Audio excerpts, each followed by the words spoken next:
Basis of ക്ലാസിഫിക്കേഷനിൽ അടുത്തത് വരുന്നതാണ് coelom. Coelom എന്ന് വെച്ച് കഴിഞ്ഞാൽ coelom is the body cavity. Body cavity ആണ് and it is lined by the mesoderm. Body cavity എപ്പോഴും മീസോഡം കൊണ്ട് ലൈൻ ചെയ്തിരിക്കണം. ഇതാണ് സീലം. ഈ സീലമിനെ നമുക്ക് മൂന്നായിട്ട് ഡിവൈഡ് ചെയ്യാം. ഒന്ന് എസീലോമേറ്റ്സ്, രണ്ടാമത്തേത് സ്യൂഡോസീലോമേറ്റ്സ്, മൂന്നാമത്തേത് സീലോമേറ്റ്സ്.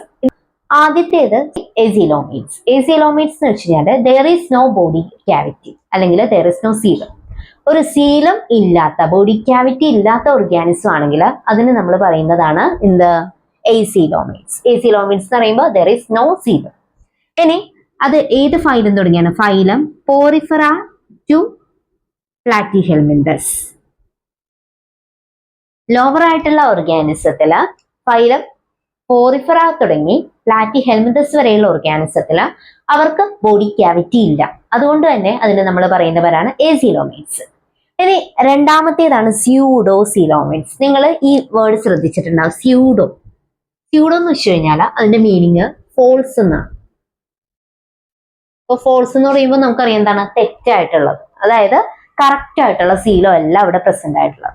അപ്പോ നമ്മൾ ചില എന്തെങ്കിലും ഒരു കാര്യം പറയുമ്പോൾ നമ്മൾ പറയാറുണ്ട് ഉണ്ടോന്ന് ചോദിച്ചാൽ ഉണ്ട്, എന്നാൽ ഇല്ലേ എന്ന് ചോദിച്ചാൽ ഇല്ല. അങ്ങനെയുള്ള ഒരു അവസ്ഥ, അതാണ് സ്യൂഡോസീലോമേറ്റ്സ്. അതായത് അവർക്ക് സീലം ഉണ്ടോ എന്ന് ചോദിച്ചാൽ നമ്മൾ എന്ത് പറയും? അവർക്ക് സീലം പ്രസന്റ് ആണ്. അതായത് അവർക്ക് സീലം ഉണ്ട് and it is not lined by the mesoderm. നമുക്ക് എന്താണ് സീലം എന്ന് പറയുന്നത്? ഒരു ബോഡി ക്യാവിറ്റിയാണ് which is lined by the mesoderm. അതൊരു ക്രൈറ്റീരിയ ആണ്, അത് ഇമ്പോർട്ടന്റ് ആയിട്ട് വേണ്ട ഒരു കാര്യമാണ്, ലൈൻഡ് ബൈ ദ മീസോഡം. പക്ഷെ ഇവിടെ സ്യൂഡോസീലോമേറ്റ്സ് എന്ന് പറയുമ്പോൾ അവർക്ക് ഫോൾ സീലോണുള്ള ബോഡി ക്യാവിറ്റി ഒക്കെ പ്രസന്റ് ആണ്, പക്ഷേ which is not lined by the mesoderm. അതൊരു മീസോഡം കൊണ്ട് ലൈൻ ചെയ്തിട്ടില്ല. പകരം mesoderm is present as scattered pouches. കുറെ സ്കാറ്റേർഡ് പൗച്ച് പോലെ നമുക്ക് 4 സൈഡിലുമായിട്ടും മീസോഡം പ്രസന്റ് ആയിട്ടുണ്ടെങ്കിൽ അതിനെ നമ്മൾ പറയുന്ന പേരാണ് സ്യൂഡോസീലോമേറ്റ്. ഇത് വരുന്നത് ആകെ ഒരൊറ്റ ഫൈലത്തിന് മാത്രമേ ഇത് വരുന്നുള്ളൂ. അതുകൊണ്ട് തന്നെ എക്സാമിനെല്ലാം വളരെ ഇമ്പോർട്ടന്റ് ആയിട്ട് ചോദിക്കുന്ന ഒരു ക്വസ്റ്റ്യൻ ആണ് സ്യൂഡോസീലോമേറ്റിന്റെ എക്സാമ്പിൾ. നിങ്ങൾ പഠിച്ചു വെക്കാം. സ്യൂഡോസീലോമേറ്റിന്റെ എക്സാമ്പിൾ ആണ് ആഷ്കെൽമിന്തസ്. ഇതിന് നമ്മൾ ആഷെൽമിന്തസ് എന്ന് കൂടി പറയാറുണ്ട്. ആഷെൽമിന്തസ് ആൻഡ് ആഷ്കെൽമിന്തസ് എങ്ങനെ പറഞ്ഞാലും, പ്രൊനൗൺസിയേഷൻ പറഞ്ഞാലും ഇതാണ് ഫൈലം. ഫൈലത്തിന്റെ പേര് ആഷ്കെൽമിന്തസ്. അപ്പോൾ സ്യൂഡോസീലോമേറ്റിന്റെ എക്സാമ്പിൾ ആണ് ആഷ്കെൽമിന്തസ്. ഇനി അടുത്ത ഒരു ഫൈലം, അടുത്തൊരു മൂന്നാമത്തെ ഒരു ഡിവിഷൻ ആണ് സീലോമേറ്റ്. സീലോമേറ്റ് എന്ന് വെച്ച് കഴിഞ്ഞാൽ ട്രൂ സീലം ഉള്ള ഓർഗാനിസത്തിന് അല്ലെങ്കിൽ ട്രൂ ബോഡി ക്യാവിറ്റി ഉള്ള ഓർഗാനിസത്തിനെ നമ്മൾ പറയുന്ന പേരാണ് സീലോമേറ്റ്സ്. അപ്പോൾ നമ്മൾ പറഞ്ഞ ആ ഒരു ക്രൈറ്റീരിയ കംപ്ലീറ്റ്ലി എന്താണ്? കംപ്ലീറ്റ്ലി ഫോളോ ചെയ്യുന്ന ഓർഗാനിസംസ് ആണ് സീലോമേറ്റ് ആയിട്ടുള്ള ഓർഗാനിസം എന്ന് പറയുന്നത്. അത് നമുക്ക് അനലിഡ ടു അനലിഡ, ആർത്രോപോഡ,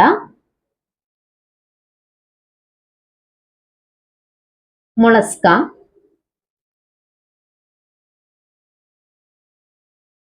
ഹെമികോർഡേറ്റ ആൻഡ്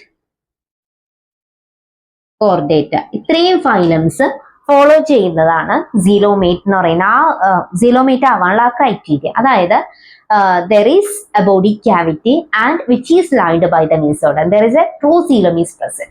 ഇതാണ് സീലത്തിന് 3 ഡിവിഷൻസ്. ഒന്ന് എസീലോമേറ്റ്സ്. എസീലോമേറ്റ് എന്ന് വെച്ച് കഴിഞ്ഞാൽ അവിടെ സീലം പ്രസന്റ് അല്ല. സീലം എന്ന് വെച്ച് കഴിഞ്ഞാൽ നമ്മൾ പറഞ്ഞു ബോഡി ക്യാവിറ്റി ആണ് which is lined by the mesoderm. ഇനി എസീലോമേറ്റ് എന്ന് പറയുമ്പോൾ there is no body cavity. സ്യൂഡോസീലോമേറ്റ്സ് എന്ന് വെച്ച് കഴിഞ്ഞാൽ there is body cavity is present which is not lined by the mesoderm. ഇനി സീലോമേറ്റ് എന്ന് വെച്ച് കഴിഞ്ഞാൽ there is a true body cavity and which is lined by the mesoderm. And examples പറയുമ്പോൾ സീലോമേറ്റിൽ വരുന്നതാണ് Annelida, Arthropoda, Mollusca, Echinodermata, Hemichordata and Chordata. Thank U.